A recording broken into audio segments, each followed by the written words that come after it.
There was once a merchant who was very rich and had greater treasures than the king. In his reception room stood 3 wonderfully beautiful seats. One was of silver, the second of gold, and the third of diamonds. This merchant had an only daughter, whose name was Catherine, and who was fairer than the sun.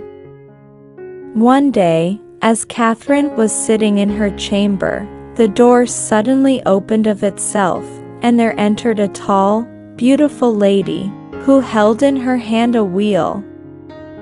"Catherine," said she, "when would you rather enjoy your life, in youth or in old age?" Catherine gazed at her in amazement, and could make no answer. The beautiful lady again asked, "Catherine, when would you rather enjoy your life, in youth or in old age?" Then thought Catherine, "If I say in youth, I must suffer for it in old age, wherefore, I will rather enjoy my life in old age, and in youth, God's will be done." So she answered, "In old age." "Be it as you have wished," said the beautiful woman, turned her wheel once, and disappeared. Now, this beautiful tall lady was poor Catherine's fate. A few days later, her father suddenly received news that some of his ships had been wrecked in a storm. A few days after, he learned that several more of his ships had foundered, and to cut the matter short, scarcely a month had passed, when he was himself deprived of all his riches. He had to sell all that he had, and this too he lost, until at last, he remained poor and wretched. From grief, he fell ill and died. So poor Catherine remained all alone in the world, without a penny, and with no one to give her shelter. She thought, "I will go to another city, and seek me a place there." So she set out and walked, until she came to another city. As she was going through the streets, a noble lady happened to be standing by the window, and asked her, "Where are you going, all alone, pretty maiden?" "Oh, noble lady, I am a poor girl, and would like to find a place to earn my bread. Can you not find use for me?" So the noble lady received her, and Catherine served her faithfully. Some days later, the lady said one evening, "Catherine, I must go out for a time, and will lock the house door." "Very well," said Catherine, and after her mistress had gone, she took her work and sat down, and sewed. Suddenly the door opened, and her fate entered. "So?" she cried, "Are you here, Catherine? And do you think now that I am going to leave you in peace?" With these words, her fate ran to all the cupboards, dragged out the linen and clothes of Catherine's mistress, and tore everything into 1,000 pieces.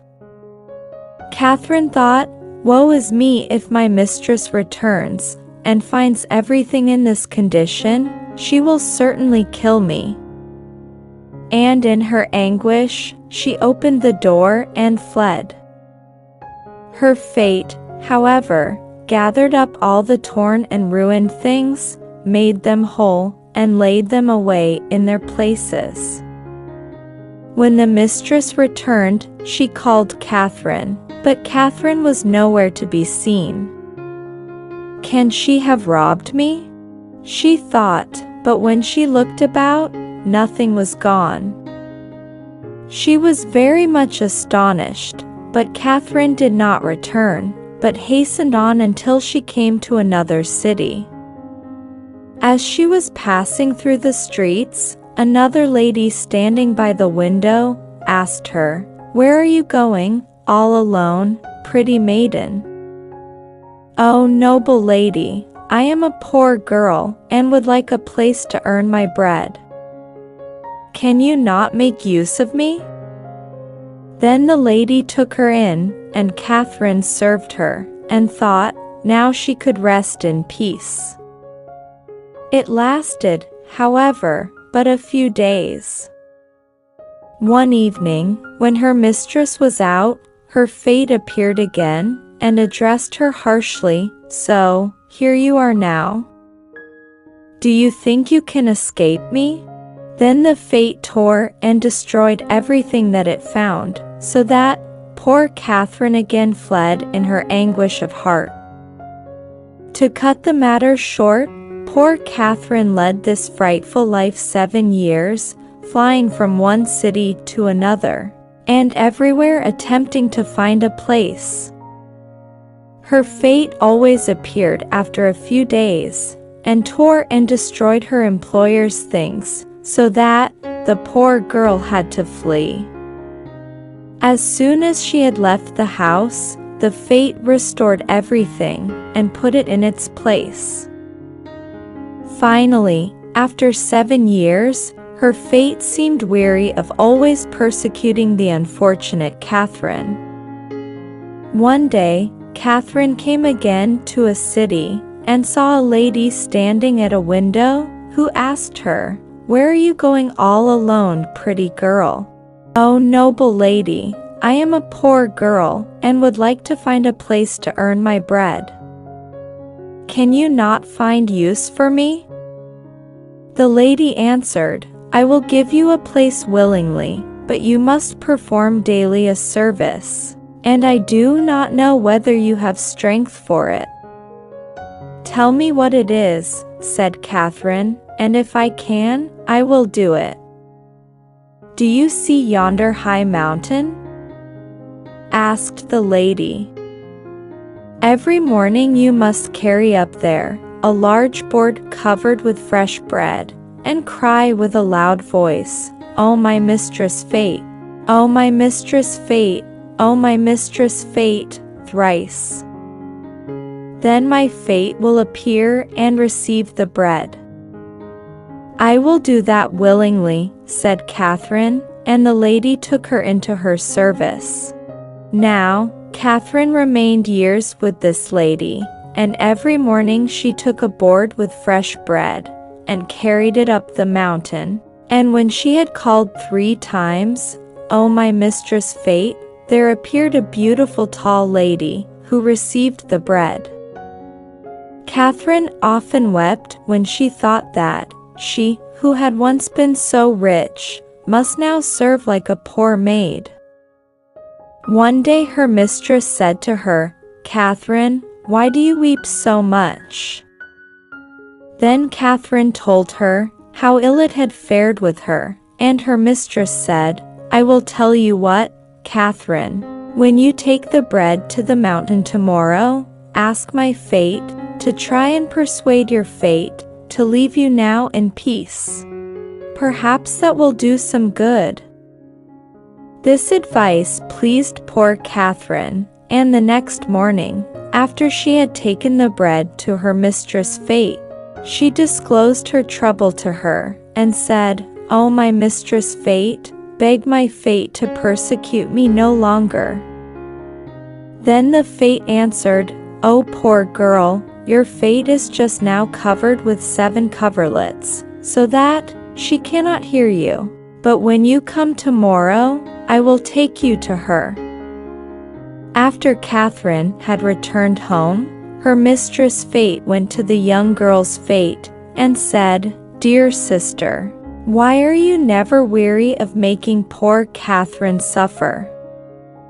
Permit her again to see some happy days." The fate answered, "Bring her to me tomorrow, and I will give her something that will help her out of all her trouble." When Catherine brought the bread the next morning, her mistress Fate conducted her to her own fate, who was covered with 7 coverlets. Her fate gave her a small skein of silk, and said, "Preserve it carefully, it will be of use to you." Then Catherine went home and said to her mistress, "My fate has given me a little skein of silk. What shall I do with it? It is not worth 3 guinea." "Well," said her mistress, "preserve it, who knows of what use it may be?" Now it happened, sometime after this, that the young king was to marry, and on that account had royal garments made for himself.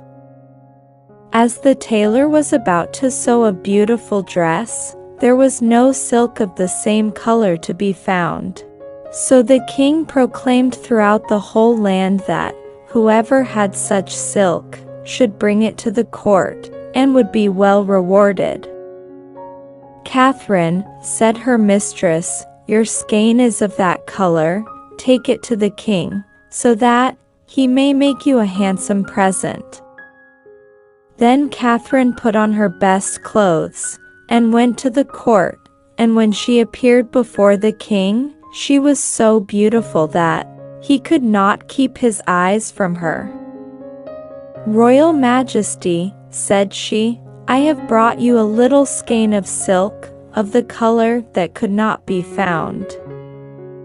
"I will tell you what, Royal Majesty," cried one of his ministers, "we will pay the maiden for the silk, with its weight in gold." The king was satisfied, and they brought a balance. In one scale, the king laid the silk, in the other, a gold coin. Now, just imagine what happened. No matter how many gold coins the king laid in the scale, the silk was always heavier. Then the king had a larger balance brought, and threw all his treasures into the scale, but the silk still weighed the more. Then the king at last took his crown from his head, and placed it with all the other treasures, and behold, the scale with gold sank, and weighed exactly as much as the silk. "Where did you get this silk?" asked the king. "Royal Majesty, it was a present from my mistress," answered Catherine. "No, that is impossible," cried the king. "If you do not tell me the truth, I will have your head cut off." Then Catherine related all that had happened to her, since she was a rich maiden. Now, there lived at the court a wise lady, who said, "Catherine, you have suffered much, but you will now see happy days," and that it was not until the golden crown was put in the scale, that the balance was even, as a sign that you will be a queen. "If she is to be a queen," cried the king, "I will make her one, for Catherine, and none other shall be my wife." And so it was. The king informed his betrothed that he no longer wished her, and married the fair Catherine. And after Catherine in her youth had suffered so much, she enjoyed nothing but happiness in her old age, and was happy and contented. Thank you.